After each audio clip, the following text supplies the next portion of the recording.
मैं आज आपको भगवान बुद्ध की कहानी सुनाने वाला हूं। कहानी का नाम है मौन का महत्व। बात है एक समय की। एक व्यक्ति, कोई जिज्ञासु, एक दिन आया। उसका नाम था मौलिक पुत्र। एक बड़ा ब्राह्मण, विद्वान, 50 शिष्यों के साथ बुद्ध के पास आया था। निश्चित ही उसके पास बहुत सारे प्रश्न थे। एक बड़े विद्वान के पास ढेर सारे प्रश्न होते ही हैं। समस्याएं ही समस्याएं। बुद्ध ने उनके चेहरे की तरफ देखा और कहा, मौलिक पुत्र, एक शर्त है। यदि तुम शर्त पूरी करो, केवल तभी मैं उत्तर दे सकता हूं। मैं तुम्हारे सिर में बनबनाते प्रश्नों को देख सकता हूं। 1 वर्ष तक प्रतीक्षा करो, ध्यान करो, मौन रहो। जब तुम्हारे भीतर का शोरगुल समाप्त हो जाए, तब तुम कुछ भी पूछना और मैं तुम्हें उत्तर देता हूं। यह मैं वचन देता हूं। मौलिक पुत्र कुछ चिंतित हुआ। 1 वर्ष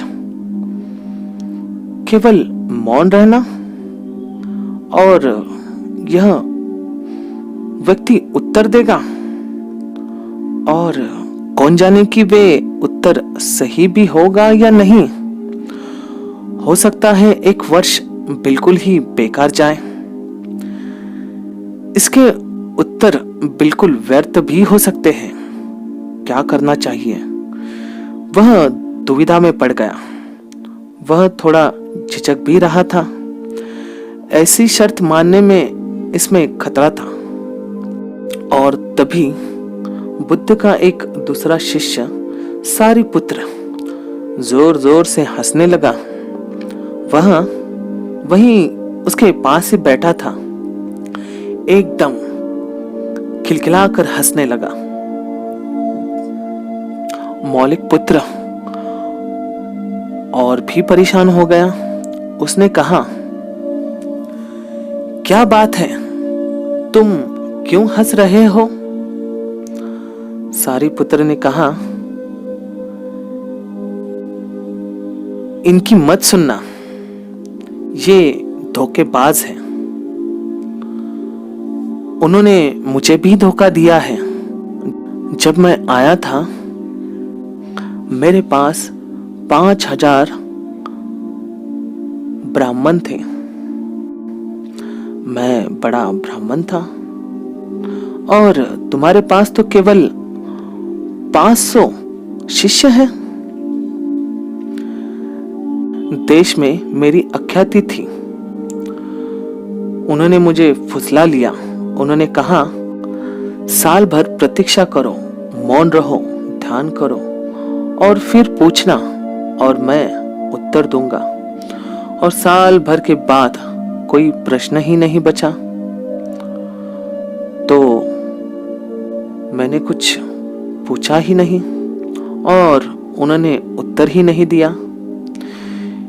यदि तुम पूछना चाहते हो तो अभी पूछ लो। मैं इसी चक्कर में पड़ गया। मुझे इस तरह उन्होंने धोखा दिया।